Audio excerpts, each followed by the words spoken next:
So here's my decision on using the old pistons. I'm going to use them. I asked because I wanted input from a bunch of people, and I talked to my dad and a few other people that my dad's done a lot of these restorations with me. So anyway, I got the rings off this piston. You can see the crud in the ring groove, but it's not too bad. I will pop the rings off, soak them with power tune, maybe break one of these rings and one of these rings to clean those grooves, but I do have a proper ring groove cleaner, so I may use this. We'll see how, I have to find the one that's right to the piston ring, and I'll measure them with a micrometer and make sure it's right before I go reaming it through the ring gland. And that's the number 2 ring, and the oil control rings are 3 pieces. If I can pick them up here. I guess I can't pick them up. Maybe I can get one, but I'll show you in a future video. And when you put these together, you don't line all these up. You'll wreck the engine if you do. They're offset a little bit. And then the other ring the groove would be down there. And these rings sit on a little lip on that hold it from coming out. So that's the oil control ring, those 2 little rings, and this is the middle ring. And I'll show you how I pop the rings off. Just take your ring tool, grab the opening of the ring. Whoops. There. The next ring down was hitting my tool. These are kind of big rings for this. My brother worked on a lot of Chryslers, and I don't think he worked there. That's one ring off. That's the top ring. The way it came off.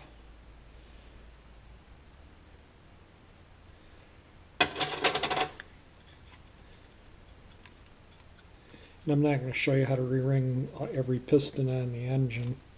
Just, maybe one piston.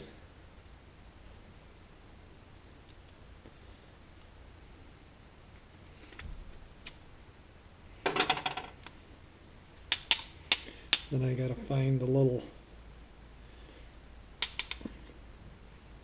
See, there's one groove.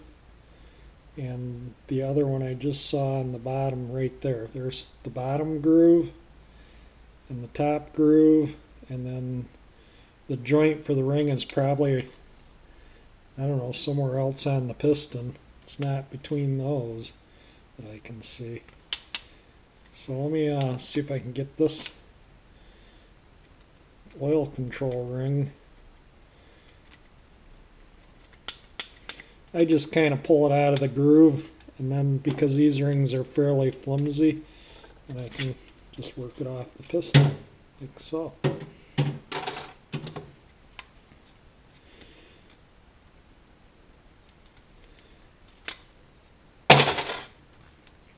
There was the joint.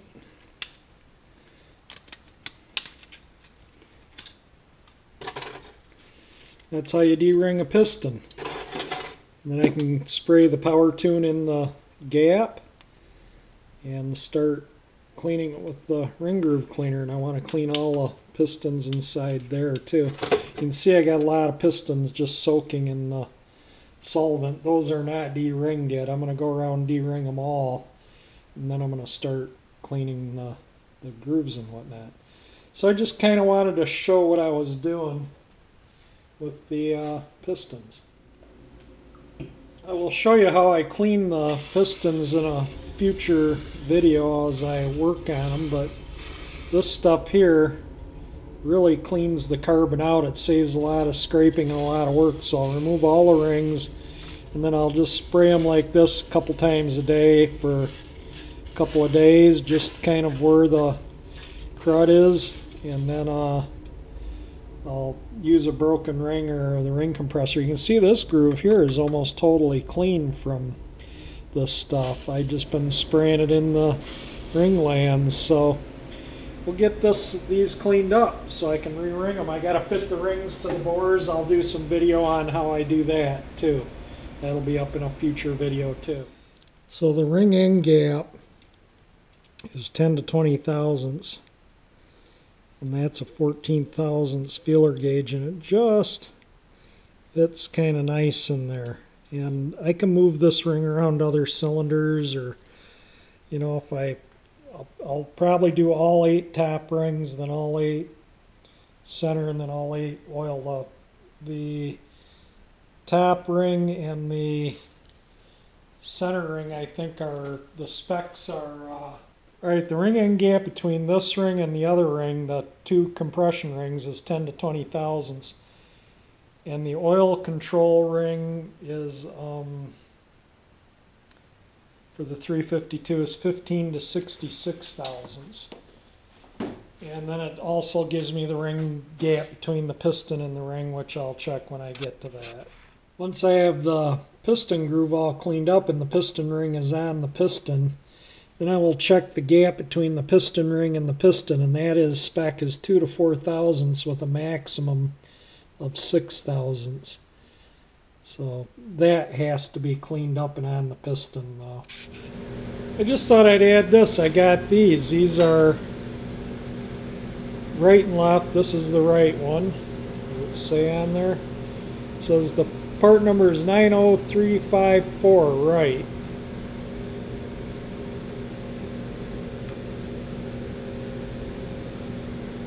Left, part number 3553. So these are the parts for the, this one I think is different because it has the place for the dipstick. These are the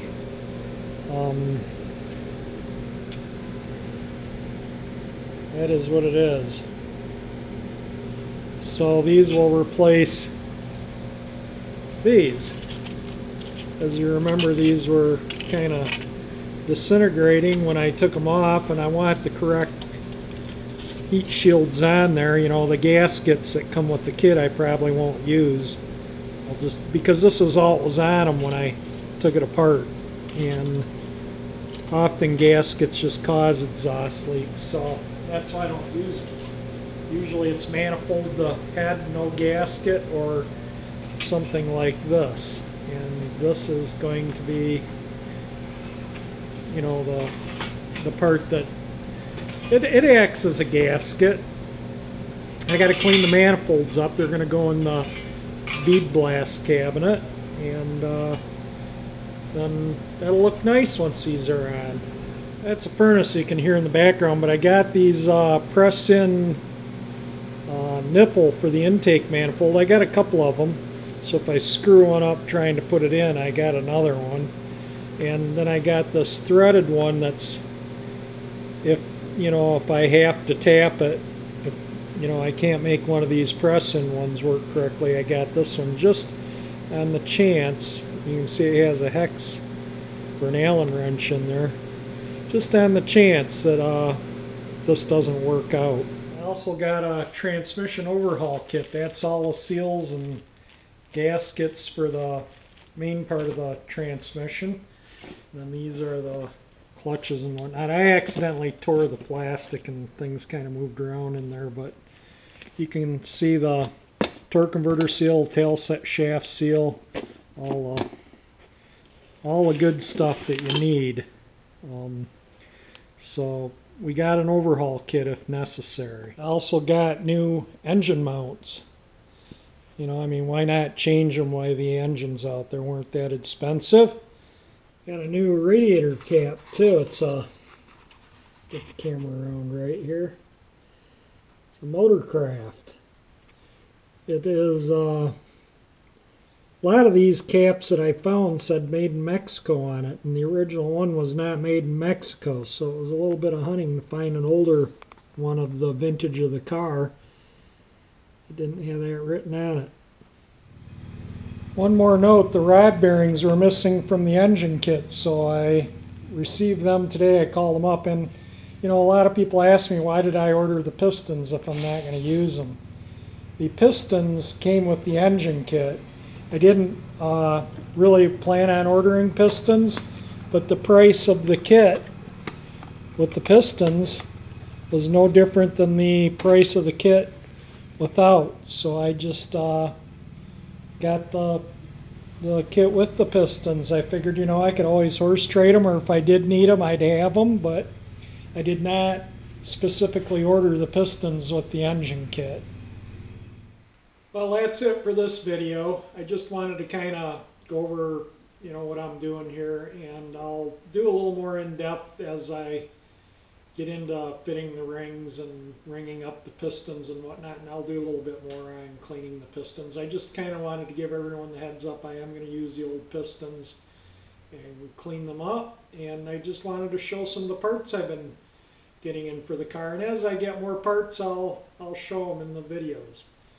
So again, if you want to see this car resurrected, please subscribe.